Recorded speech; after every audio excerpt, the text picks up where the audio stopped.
오늘 말씀의 제목이 보화와 진주 진품입니까? 라는 제목입니다. 이 결론부터 말씀드리자면 우리 안에는 보화도 있고 또 진주도 있습니다. 그런데 그 보화와 진주를 어떻게 대하고 있느냐의 질문이죠. 어떻게 대하고 있느냐에 따라 그것이 가짜이냐 진짜이냐를 알아볼 수 있는 그런 판별 기준이 된다라는 것입니다. 오늘 이 시간 우리가 진짜를 소유하고 있으면서도 혹시나 가짜처럼 살아가고 있는 것이 아닌가를 한번 생각해 보는 시간 되었으면 좋겠습니다. 소망하는 것은 오늘도 말씀 속에서 하나님의 일하심을 발견하길 소망하고 또 말씀으로 교정되어지는 은혜가 충만하게 있기를 예수 그리스도의 이름으로 축복합니다. 오늘 밭에 감추인 보화 좋은 진주를 구하는 장사 비유, 이렇게 두 가지 비유를 읽었습니다. 오늘 예수님의 비유 말씀은 마태복음 13장에 나오고 있는 다섯 번째 그리고 여섯 번째 비유 말씀입니다. 이 두 비유는 쌍둥이 비유라고 불릴 정도로 그 내용이 굉장히 비슷하죠. 읽어보신 분은 아시겠지만 굉장히 그 내용이 비슷합니다. 먼저 밭에 감추인 이 보화 비유는 44절 한 구절에 다 등장하고 있는데 내용은 이렇죠. 어떤 사람이 밭에 감추인 보화를 발견합니다. 너무나도 기뻐서 그것을 숨기고 돌아가서 자기 소유를 다 팔아서 그 밭을 샀다라는 것이죠. 그리고 좋은 진주 장사 비유는 이렇습니다. 진주 장사가 값진 진주를 발견하고 역시 자기 소유를 다 팔아서 그 진주를 샀다라는 내용입니다. 두 비유 다 천국은 마치라고 시작되어져 있고 자기 소유를 다 팔아 그 가치 있는 것을 샀다라는 내용으로 귀결이 되어집니다. 여기서 먼저 좀 생각해 보아야 할 것은 이런 거가 있는 것 같아요. 천국이라는 것은 천국이라는 단어는요. 우리 한글 성경에 총 37번, 37번 등장하고 있는데 딱 한 번만 바울 선생님이 사용하고 있고 디모데 후서에서 바울 선생님이 천국이라는 단어 사용하고 있고 나머지 36번 다 이 마태복음에서만 등장하고 있습니다. 마태가 사용했다라는 것입니다. 우리에게 천국이라는 단어가 매우 익숙함에도 불구하고 다른 성경에서는 또 다른 사도들은 천국이라는 단어를 사용하지 않았다라는 것이죠. 천국 어떤 뜻입니까? 단어 그대로 하늘천 나라고 하늘나라를 이야기합니다. 그럼 다른 사도들은 이 하늘나라, 이 천국을 무엇이라고 불렀을까요? 바로 하나님의 나라라고 불렀다라는 것입니다. 마태가 아닌 다른 모든 사도들은 성경을 기록하면서 하나님의 나라로 사용하고 있습니다. 결국 천국, 하나님 나라, 또 하늘나라도 다 같은 의미가 되어집니다. 우리가 천국 하면 왠지 죽어서 들어가는 나라로 생각되어지지만 마태가 말한 천국 역시 하나님 나라였다라는 것이죠. 자, 그렇다면 하나님 나라라고 사용하면 되어질 것을 왜 굳이 천국이라는 단어로 사용해서 우리에게 오해를 가져오는 것일까요? 죽어서 들어가는 나라로 우리가 생각할 수 있다라는 거죠. 왜 그런 오해를 일으키는 것일까? 그 이유는 무엇일까요? 마태는요, 이 마태복음을 유대인들에게 기록했습니다. 즉 마태복음의 1차 독자는 정통 유대인들이었다는 것이죠. 이 예수님 당시 그리스도인들은 유대인 그리스도인들이 있었고 또 이방인 그리스도인들이 있었습니다. 마태는 그 중에서 정통 유대인들, 아직 복음을 받아들이지 못한 아니면 이제 막 복음을 듣고 있었던 정통 유대인들에게 예수님의 그 행적을 가르쳐 주기 위해서 이 마태복음을 기록했다라는 것입니다. 그래서 마태복음의 시작이 바로 예수님의 족보로 시작되어지죠. 그리고 그 족보의 시작은 아브라함으로부터 시작되어집니다. 유대인들의 그 민족의 아버지인 아브라함으로부터 그 족보를 시작하고 있다라는 것입니다. 혈통을 중시하는 유대인들에게 예수님을 변증하는 아주 좋은 방법이었겠죠. 또 이 유대인들은요, 하나님이라는 단어, 이 하나님이라는 그 이름을 제대로 부르질 못했습니다. 왜냐하면 그 이름이 너무나도 거룩하고 소중하였기 때문에 하나님이라는 이름 자체를 그들의 입 가운데 거론하는 것 자체를 거부했었습니다. 근데 구약에서는 하나님이라고 기록되어져 있지 않습니까? 근데 그 구약에서는 그 하나님의 이름을 어떻게 읽어냈을까요? 읽긴 읽어야 되는데 하나님의 그 이름을 어떻게 읽었을까요? 우리가 하나님의 이름을 어떻게 알고 있죠?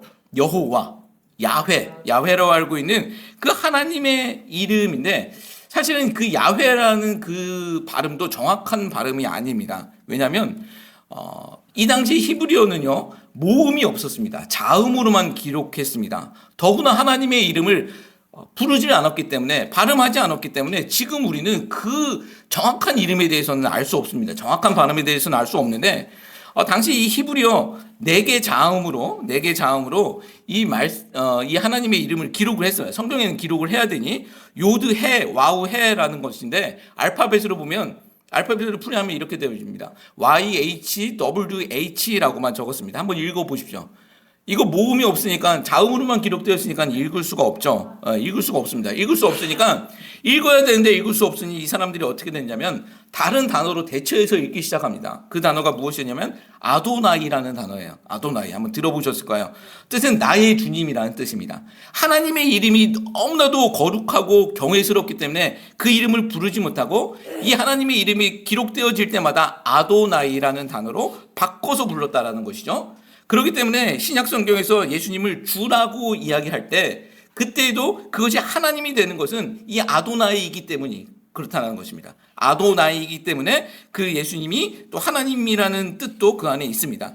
이 아도나이에서 후대의 사람들이 모음을 가져옵니다. 아도나이의 모음이 무엇입니까? 아오, 아이. 이 모음, 아오, 아이라는 이 모음을 이 자음에다 붙이는 거예요. 그래서 여호와 아니면 야훼라고 발음을 하고 있더라는 것입니다. 우리는 그렇게 지금 하나님의 이름을 알고 있는 거예요. 여호와 야훼로 말입니다. 이 정도로 하나님의 이름을 높여 불렀으니 그 유대인들에게 하나님의 나라라는 말을 이제 전하는 것도 이제 꺼렸던 것이죠. 그래서 이 같은 전통에서 마태는 하나님의 나라 대신 하늘나라라는 개념을 갖고 옵니다. 그런 단어로 이제 대처해서 쓰기 시작했다라는 것이죠. 그리고 이 하늘나라라는 것이 우리 한자에 익숙한 우리에게 번역되어질 땐 천국으로 이제 번역되어져서 우리 성경에 기록되어 있습니다. 근데 이 단어가 주는 오해가 있음에도 불구하고 이렇게 기록되어진 그 이유가 있다라는 것입니다. 그래서 우리가 이 천국 비유를 읽으면서도 우리가 항상 명심해야 할 것은 이 천국은 마태가 말하고 있는 이 천국은 죽어서 들어가는 곳이 아닌 이 땅에서 예수님으로 시작된 하나님의 나라임을 잊지 말아야 한다는 것이죠. 오늘따로 우리가 죽어서 들어가는 천국 따로따로가 아니라 다 같은 선상에 있다는 것입니다. 사실 이게 따로따로 분리를 해버리니까 기형적인 모습이 우리 가운데 있는 거예요. 오늘따로 천국 따로 이렇게 분리해버리니까 문제가 생기더라는 거예요. 오늘 하나님의 나라를 사는 사람이 죽어서도 천국에 들어가는 거잖아요. 그렇죠? 오늘 하나님의 나라를 사는 사람이 죽어서도 천국에 들어가는 것입니다. 한 선이라는 거예요. 따라서 오늘 본문도 오늘을 하나님의 백성으로 살아가고 있는 오늘 우리의 이야기더라는 것입니다. 여러분 이것을 잊지 말아야 한다는 것이죠. 이것을 분리하니까 자꾸 잘라내니까 문제가 생긴다는 거예요. 오늘 따로 천국 따로는 아닙니다. 오늘을 아무렇게나 살다가 내일 갑자기 죽어서 천국 들어갈 수 있다? 그거는 말도 안 되는 것입니다. 오늘 하나님의 나라 백성으로 살고 있기 때문에 우리가 죽어서 천국에 들어갈 수 있다는 사실 잊지 않으셨으면 좋겠습니다. 계속 말씀드리고 있는데 마태복음 13장은요 천국 비유장이라고 말씀드렸습니다. 오늘 비유도 천국 비유입니다. 그러기에는 오늘 이 비유 말씀이 조금 이상한 부분이 있죠. 천국 비유라고 했는데 그러기엔 좀 불편한 부분이 있습니다.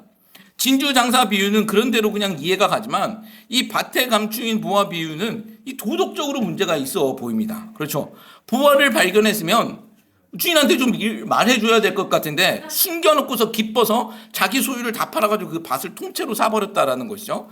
이거 주인한테 얘기해서 정직하게 얘기해서 주인한테 좀 얼마를 받아야 되는 것이 아닐까라는 우리는 그런 생각을 하죠. 이런 사람이 있으면 오히려 혼나야 되는 상황이 아닐까라는 생각을 해봅니다. 근데 이 부분은요, 우리가 오늘 이 말씀이 비유라는 것을 분명히 전제하셔야 된다는 것이죠. 비유의 목적은 전하고자 하는 핵심에 있습니다. 그 핵심을 전하기 위해서 다른 것은 과장할 수도 있고 또 축소할 수도 있다는 거예요. 이건 비유 때 제가 계속 말씀드렸었던 내용인 것 같아요. 예수님 당시에 이스라엘 사회에서는요, 재물들을 땅에 묻는 경우들이 종종 있었다고 합니다. 이유는요, 안전한 은행이 없었기 때문이고 또 이스라엘에는 전쟁이 많았었던 지역이었기 때문입니다. 당시는 로마의 지배를 받고 있었기 때문에 갑자기 어떤 상황이 어떻게 변할지 모르는 이 불안한 정세에 시달리고 있었습니다. 근데 이렇게 사회가 불안하면 사실 없는 사람에겐 별 문제가 없어요. 불안하기 시작한 사람은 이제 가진 사람들이 불안하죠. 이때 재물을 많이 갖고 있었던 사람들은 혼자만 아는 자기 밭에 이렇게 재물들을 종종 숨겨놨다고 합니다. 그리고 뭐 전쟁을 치르기도 하고 어디 멀리 여행을 갔다 오기도 하고 그랬다는 것이죠. 그런데 그러다가 문제가 생기죠. 잊혀지는 경우들이 있다라는 거예요. 전쟁에 나갔다가 죽을 수도 있고 또 갑자기 병사로 죽는 경우도 있었다라는 것이죠. 그럴 때는 그 보물이 그냥 잊혀졌다라고 합니다. 가끔 미국에서도 이 독립전쟁 때 사용했었던 금화가 자기 밭에서 막 이렇게 발견되어지는 경우가 있잖아요. 그런 보물찾기가 미국에서도 가끔씩 있습니다. 200년 전에 있었던 일들이 뭐 지금 찾아지고 하는 그런 일들이 있습니다.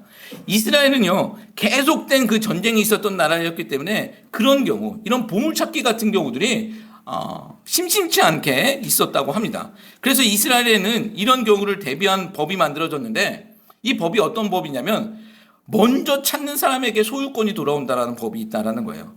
어차피 땅의 소유자는 모르는 거예요. 그죠? 땅의 소유자는 계속해서 변했기 때문에 그것의 임자는 아닙니다. 그러기에 그 재물은 그 땅의 소유자의 소유물도 아니고 먼저 발견한 사람에게 그 우선권이 있다라는 법이 있었다라는 거죠. 그리고 당시는 로마의 지배를 받았잖아요. 토지를 많은 로마인들이 소유하고 있었기 때문에 일하는 사람들은 유대인들이에요. 일하다가 유대인이 발견하면 그것을 먼저 가질 수 있게끔 이렇게 암묵적으로 이러한 법들이 있었다라고 하죠.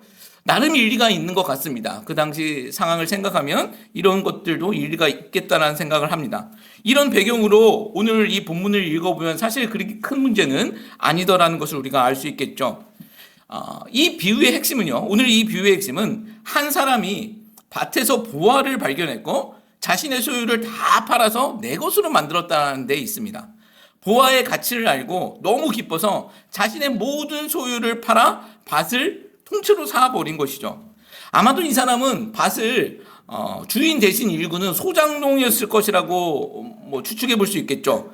여기서 집중해 보고 싶은 것은 이 사람이 밭을 경작하다 보화를 발견했을 때의 상황입니다. 이 사람은 쟁기질을 했겠죠. 쟁기질을 하다가 덜컹거리면서 무엇인가가 걸리는 것을 알았을 거예요. 그리고 그것이 무엇인가 파보았을 것입니다. 여기서 조금 더 생각해 보면 이 사람이 그 덜컹거리고 땅을 팠을 때 바로 보화가 먼저 발견되었을까? 만약 제가 보물을 숨겨두는 사람이었다면 땅 파고 바로 보물을 묻어두진 않았을 것 같아요. 보물을 두고 그 위에 돌과 같은 것으로 덮고 그 위에 흙으로 덮지 않았을까라고 한번 생각해 봅니다. 아마 그랬을 것 같아요. 그 귀한 보물을 바로 묻지 않고 그 위에 또 돌로 혹시 안전장치로 그 돌 위에다 덮고 그 위에 흙을 덮었을 것 같아요.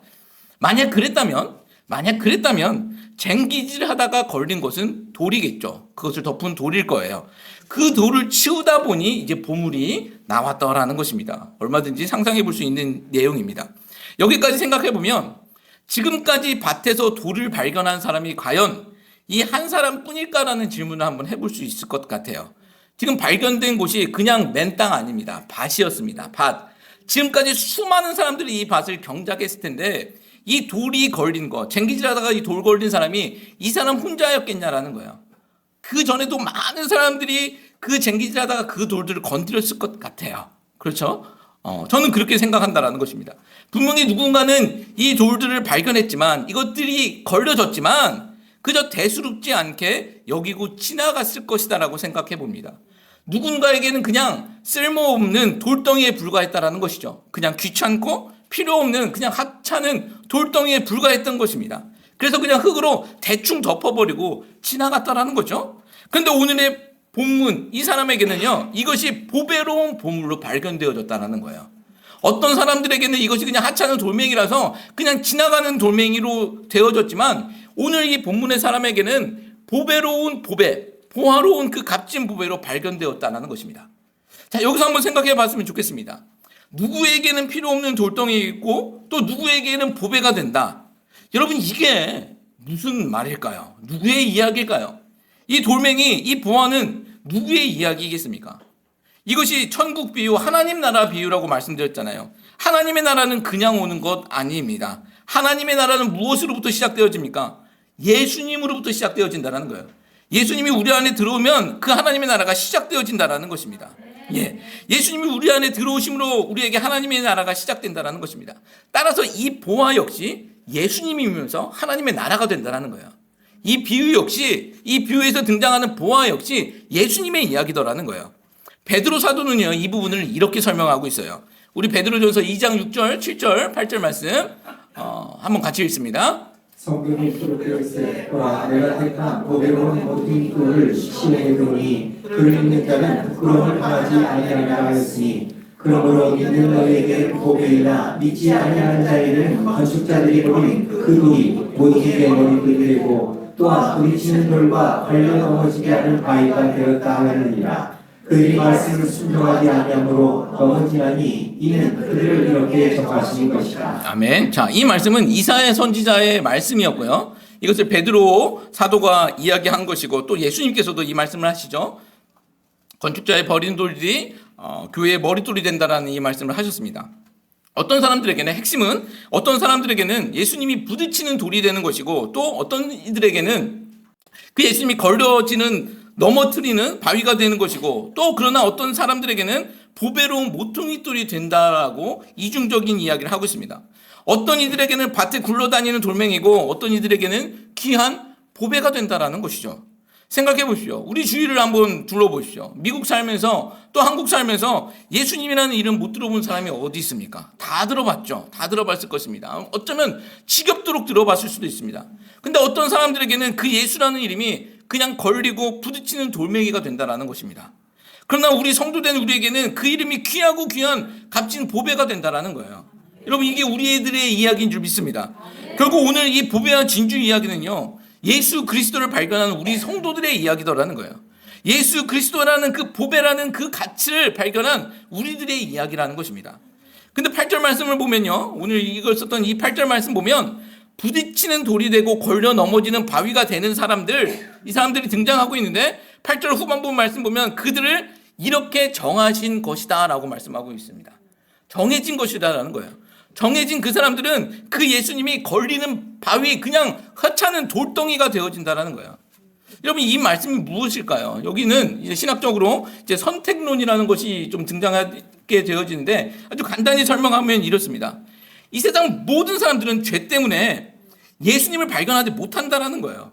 예수님을 봐도 그것이 걸리는 거치는 돌멩이가 된다라는 것입니다. 하찮은 돌이 된다라는 거예요. 부딪히는 돌이 된다라는 거예요. 나를 넘어뜨리는 돌이 된다라는 것입니다. 그런데 그 중에서 하나님의 은혜로 하나님께서는 몇 사람들 소수를 골라내어 놓고 예수님을 발견할 수 있는 은혜를 허락하셨다라는 거예요. 이 말은 예수 그리스도를 보배로 삼는 사람들을 하나님께서 선택하셨다라는 것입니다. 모든 자들이 하나님을 알지 못하고 예수님을 알지 못하는데 그 중에 일부를 예수님을 발견할 수 있게끔 하나님께서 해주셨다라는 거예요. 이게 선택에 대한 바른 이해입니다. 이 말씀은 무엇이냐면 보배와 진주를 사람이 발견하는 것이 아니라 우리가 발견했다라고 생각할 수도 있잖아요. 그러나 하나님께서 발견하게 하셨다라는 것입니다. 우리가 예수 그리스도를 찾아낸 것이 아니라 하나님께서 우리의 눈을 뜨게 하셔서 예수 그리스도를 발견하게 해주셨다는 것입니다. 그 전에는요 우리가 다 눈이 감겨 있었던 사람입니다. 그래서 돌멩이에 그냥 불과했습니다. 예수님이 그냥 하찮은 돌멩이에 불과했습니다. 그렇고 그런 진주 중에 하나로 보였던 것이죠. 근데 우리의 눈이 열리니 그 가치를 알게 되었다는 것입니다. 그래서 내 모든 소유를 팔아서라도 그 가치를 내가 갖겠다라는 그런 믿음을 주시고 우리에게 예수 그리스도를 주셨다는 거예요. 이게 하나님이 성도에게 해주신 일이다라는 것입니다. 이것이 하나님께서 우리에게 해주신 일인 것입니다. 십자가의 도가 어떤 사람들에게 멸망하는 사람들에게 미련한 것이 되어지지만 구원을 얻는 우리들에게는 하나님의 능력이 되게 해주셨다라는 거예요. 하나님께서 그렇게 해주셨다라고 말씀해주고 계시다라는 것입니다. 조금 더 생각해 볼 것은 우리 신앙에는요 대가가 필요하다라는 것입니다. 밭에는요 보물의 그 가치를 발견한 사람, 밭에서 그 보물의 가치를 발견한 사람과 극히 값진 그 진주를 발견한 사람의 공통점, 이 비유의 공통점이 무엇입니까? 자기 소유를 다 팔아 그 가치를 샀다라는 거예요. 그만큼 대가가 있었다라는 것이죠. 그 보물의 가치, 그 진주의 가치가 너무나도 크니 내 소유를 다 팔아도 괜찮다라는 생각을 하고 그 대가를 치른 것입니다. 여러분 이게 우리의 이야기라고 했지 않습니까? 그렇다면 우리 신앙에도 분명 대가가 필요하다라는 거예요. 근데 이 본문 가지고 그러니까 열심히 헌금해라라고 다 팔아서 헌금해라라고 말씀하시는 분들이 있지만 이거 그런 이야기 아니죠. 그렇게 만약에 이 본문 갖고 이야기하면 이건 사입이에요. 재산 팔라는 거 아닙니다. 이 말씀이 무엇이냐면 성경에서 말하는 이 대가, 우리가 치러야 할 대가는 무엇이냐면 가치관 전환입니다.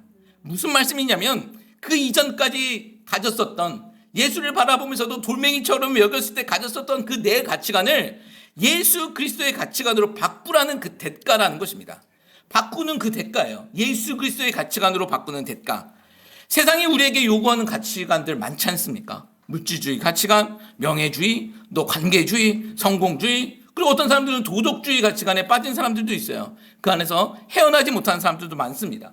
지금도 얼마나 많은 사람들이 이런 가치관을 가지기 위해서 수단과 방법을 동원하고 있지 않습니까? 수단과 방법을 다 동원하고 있지 않습니까?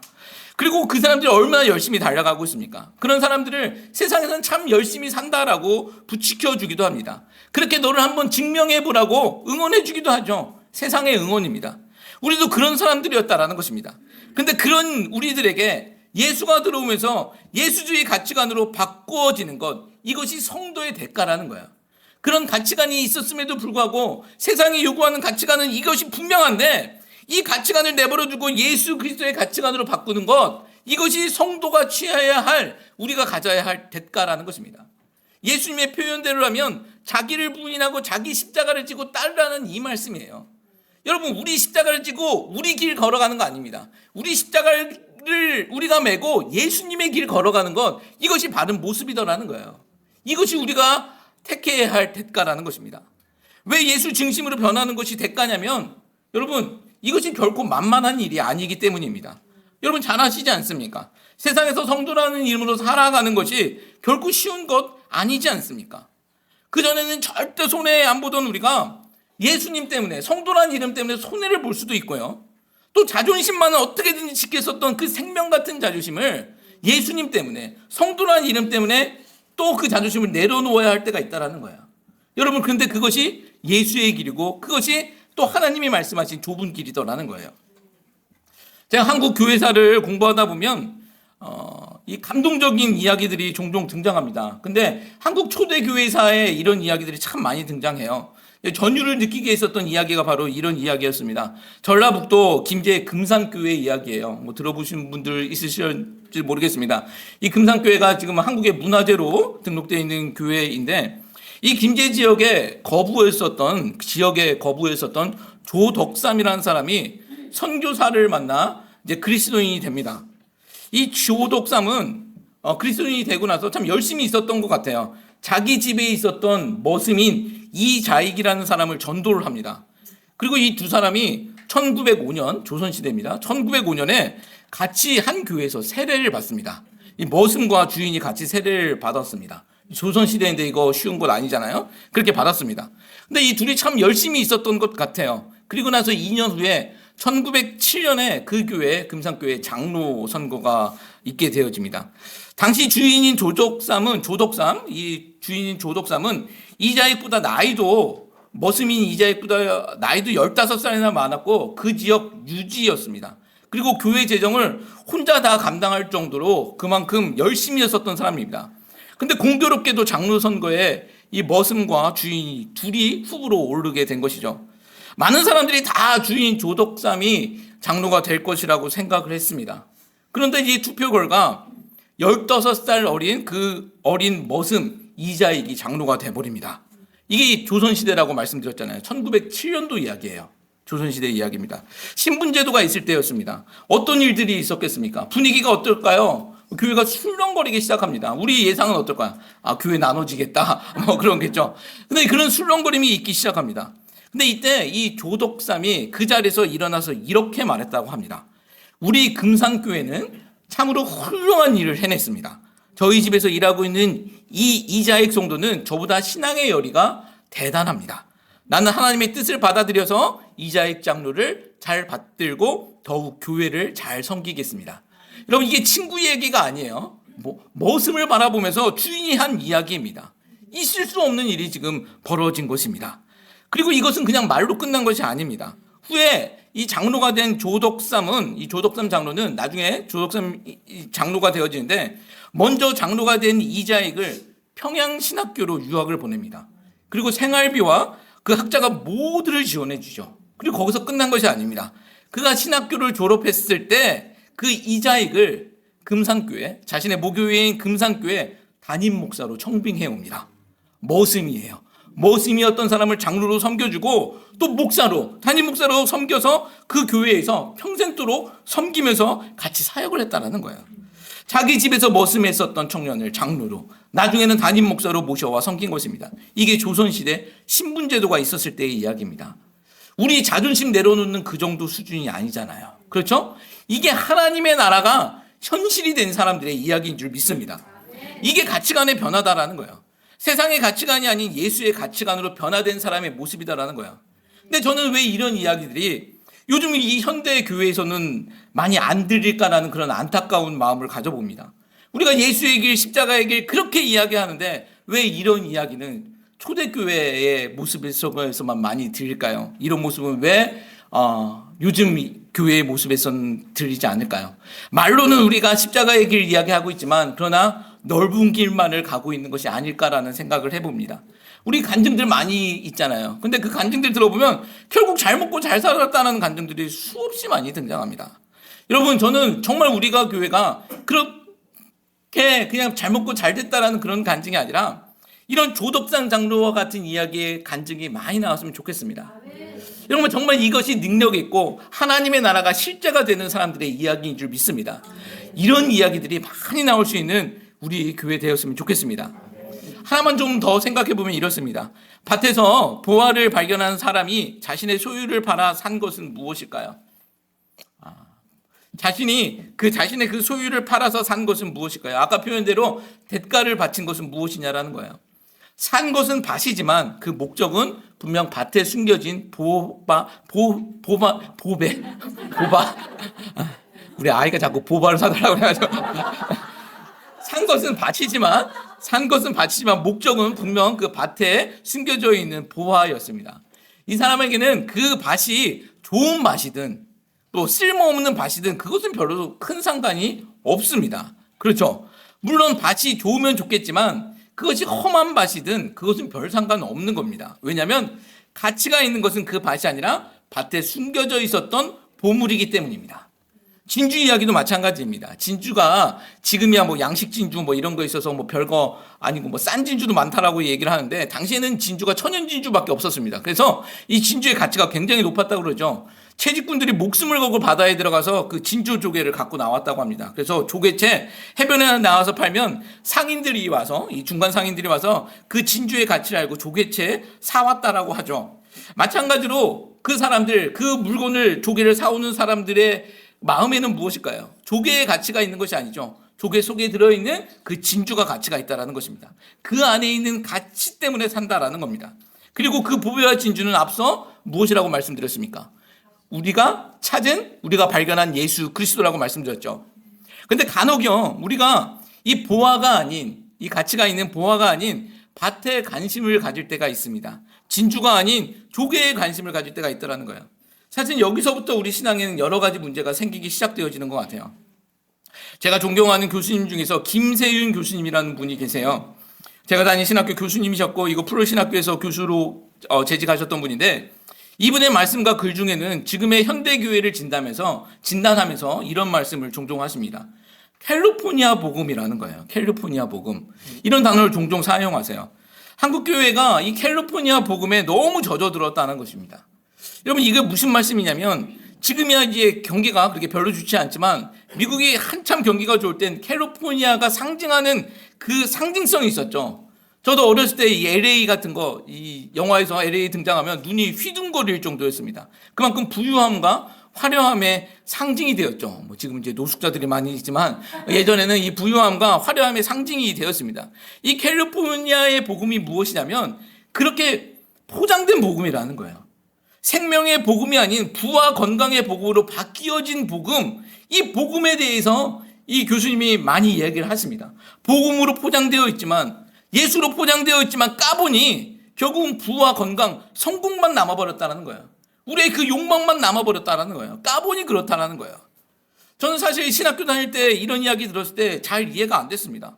부와 건강에 보고 뭐가 잘못이냐라는 거예요. 우리 건강하게 살면 좋고 잘 살면 좋은 거 아니냐라는 생각을 해보았습니다. 근데 이게 목회를 이 현장 가운데 계속 있다 보니 이것이 참 문제가 된다라는 걸 생각해 봤어요. 한번 우리가 생각해 보십시오. 사람들 모인다는 집회, 부흥사들 보면 결국 무엇으로 귀결이 되어집니까? 예수님 하나님 이야기하지만 결국은 부와 건강 축복으로 끝이 나더라는 거예요. 여러분, 우리는 죄인이기 때문에 그런 거 이야기하면요, 하나님 예수님 이야기는 듣지만 결국 우리가 관심 갖는 것은 성공과 부와 건강에 초점이 맞춰질 수밖에 없더라는 거예요. 그렇잖아요. 웨스터민스터 신학교에 마이클 호튼이라는 교수님이 계세요. 이분 책 중에 한국에서 센세이션을 불러일으킨 책이 있는데 미국제 영성에 속지 마라라는 아주 도발적인 책 제목의 책이 있었습니다. 이 내용이 뭐냐면 이 김세윤 교수님 이야기하고 똑같습니다. 이분은 미국 교회가 철저한 실용주의에 빠져서 사람만 많이 모이게 하는 방법론에 빠져버렸다는 것입니다. 사람만 많이 모이게 하는 방법, 그것이 부흥처럼 보이니 사람만 많이 모이게 하는 방법에 빠졌다는 거예요. 결국 그 방법이 무엇이겠습니까? 결국 축복주의로 끝난다는 거예요. 계속 말씀드리고 있는 기복주의라는 거예요. 그래야 사람이 모인다는 것을 교회들이 아닌 교회들이 계속 그것을 주장할 수밖에 없다는 거예요. 불편한 얘기 못한다는 거예요. 십자가의 길 얘기를 못한다는 거예요. 자, 우리가 기복이 나쁜 거 아니라고 계속 말씀드렸습니다. 기복은 해야 합니다. 우리는 복을 빌어야 되는 거죠. 건강을 놓고도 비셔야 되는 것이고 기도하셔야 되는 것이고 우리의 재정을 놓고도 기도하셔야 되고 자녀를 놓고도 기도하셔야 합니다. 그런데 그것이 목적이 되어서는 안 된다는 거예요. 왜냐하면 우리는 이미 예수라는 복을 받은 사람들이기 때문이에요. 우리가 하늘에 속한 신령한 복인 예수라는 복을 받은 사람들이기 때문에 예수가 최고의 가치라는 것을 인정하고 있는 사람들이기 때문에 밭이나 조개는 그리 중요한 문제가 아니더라는 거예요. 부와 건강, 그 성공은 우리에게 그 포장지는 될 수 있어요. 예수라는 최고의 가치의 포장지, 박스는 될 수 있어요. 그러나 그 포장지는요, 그렇게 좋은 거 아니더라도 상관없다는 거예요. 그렇잖아요. 그 내용이 중요하더라면 신문지로 포장되어지도 아무런 문제가 되지 않더라는 거예요. 그렇잖아요. 중요한 것은 예수님이기 때문이다라는 거예요. 근데요, 우리가 절대로 안 되는 것은 무엇이냐면 예수를 포장지로 사용해서는 안 된다라는 거죠. 까보니 예수라는 포장지를 까보니 그 안에는 내 욕심만 가득하다는 거예요. 내 욕망만 가득한다면 여러분, 이것이 캘리포니아 복음이고 미국제 영성이 된다는 거예요. 여러분, 예수님이 최고의 가치심을 인정하십니까? 아멘. 나의 모든 것을 바꿀 만한 그런 가치가 된다는 것을 인정하십니까? 아멘. 이 말씀이 꼭 여러분들에게 실제가 되었으면 좋겠습니다. 어느 목사님의 간증이에요. 선천적 장애를 가지고 있었던 이 목사님, 예수를 믿고 나서 많이 기도하셨다고 합니다. 이 장애를 고치게 해주십시오라고 기도했다고 합니다. 한국에는 치유 집회 같은 거 많잖아요. 그런데 가셔서 간절히 기도했다라고 합니다. 근데 갈 때마다 어떤 상처를 받게 되어지냐면 자기는 외관적으로 분명히 장애가 있는 사람이라는 것을 아니 그냥 뛰어넘고 기도해 주시더라는 거예요. 자기에겐 기도 안 해주고 그냥 정말 절실히 그 건강이 필요한 사람은 나인데 나한테는 기도 안 해주고 넘어가더라는 거예요. 이것이 큰 상처가 됐습니다. 너무나도 큰 상처가 된 거죠. 나는 절실히 기도하고 있는데 왜 나 같은 사람에게는 그냥 넘어갈까라는 것. 근데 이분이 이 마음의 병이 어떻게 치료가 됐냐면 어느 날 바울 사도에게 해주신 말씀이 실제로 다가오더라는 거예요. 내 은혜가 내게 족하다. 이 말씀이 실제가 되어보니 자기 육체적 이 장애는 아무것도 아니더라는 거예요. 자신의 장애보다 하나님이 주신 그 큰 은혜가 더 크다라는 것을 알았기 때문에 이것이 문제가 되지 않더라는 것입니다. 여러분, 우리 부족한 거 많을 수 있습니다. 우리 기도하는 것들이 있을 수 있잖아요. 그러나 우리에게 주신 은혜를 한번 생각해 봤으면 좋겠습니다. 하나님이 우리 가운데 개입하시지 않으셨다면 우리는 평생 밭에서 쟁기질하다 죽을 사람이에요. 아까 그 내용들이 다른 사람들의 이야기 아니에요. 우리 인간들의 이야기입니다. 평생 밭에서 쟁기질 하다가 죽을 사람이에요. 그게 수고인지도 모르고 살다가 죽을 사람들입니다. 우리는 평생 좋은 진주 있나 찾아보다가 정말 좋은 진주 받아보지도 못하고 그거 찾다가 죽을 인생들이었다라는 것입니다. 근데 하나님께서는 우리의 눈을 열어 보배로우신 예수님을 보게 하시고 극히 값진 진주 예수님 만나게 해주셨다라는 거예요. 여러분, 이게 진짜라는 것입니다. 여러분, 정말 이게 실제가 되어진다면, 이 말씀이 실제가 되어진다면, 예수 그리스도가 참된 보배와 진주가 되어진다면 우리는 어떤 상황 가운데서도 이렇게 고백할 수 있다는 거예요. 예수 하나면 족합니다. 복음이면 충분합니다. 여러분, 어떤 상황 가운데서도 이 고백이 우리의 고백되었으면 좋겠습니다. 말씀을 정리하겠습니다. 보화와 진주 진품입니까? 라는 제목으로 하나님 말씀 증거했습니다. 첫 번째는 하나님께서는 우리의 눈을 열어 보화를 보게 하시고 진주를 찾게 하셨다는 겁니다. 우리가 우리 능력으로 찾은 거 아닙니다. 하나님이 보게 해주시고 하나님께서 찾아와 주셨기 때문에 우리가 예수님 만났다는 사실 잊지 마시기 바랍니다. 그리고 두 번째, 신앙에는 대가가 필요하다라는 것입니다. 재산 팔아 헌금하라는 말씀 아닙니다. 세상의 가치관에서 예수의 가치관으로 전환하는 것, 그것이 우리의 대가예요. 힘들 수 있습니다. 손해볼 수도 있고 자존심 상할 수도 있어요. 근데 지나보면 그런 것은 아무것도 아니더라는 거야. 그것을 실천하며 사는 것이 하나님의 나라 백성이기 때문에 여러분, 그 말씀이 실제가 된다면 우리는 그렇게 살아가야 된다는 것이죠. 그리고 세 번째, 밭이나 조개가 아닌 예수를 바라보며 살아야 된다는 것입니다. 여러분, 오늘 말씀의 제목이 무엇입니까? 보화와 진주, 진품입니까? 여러분, 우리에게 그거 진품입니까? 진짜라면, 실제라면 예수님으로 만족합니다. 복음이면 충분합니다를 외칠 수 있어야 된다는 것입니다. 여러분, 우리가 못 살자, 약하게 살자, 이 말씀 아닙니다. 잘 되는 상황이 되었든 간에 힘든 상황이 되었든 간에 이것이 진짜라면, 예수가 우리의 보배가 되고 진주가 되어진다는 것이 진짜라면 어떤 상황에서든 간에 우리의 고백은 동일하다는 것이죠. 예수면 충분합니다. 복음이면 충분합니다 라는 고백을 할 수 있는 귀한 하나님의 백성들 되시길, 우리가 교회 성도님들 되시길 예수 그리스도의 이름으로 축복합니다. 아까 찬양 드렸었던 주는 토기장이 나는 진흙이라는 찬양의 가사 보십시오. 하나님께서 토기장이시고 우리는 진흙이다라는 거예요. 하나님이 만들어가는 형상대로 우리가 우리의 몸을 맡긴 사람들이잖아요. 여러분, 그렇잖아요. 그것이 어떤 좋은 모습이 아닐 수도 있다는 거예요. 그러나 하나님이 우리의 아버지 되시고 예수님이 우리의 구원자 되시기 때문에 예수님이면 족합니다. 복음이면 충분합니다를 외칠 수 있는 주의 거룩한 백성들 되시길 예수 그리스도의 이름으로 축복합니다.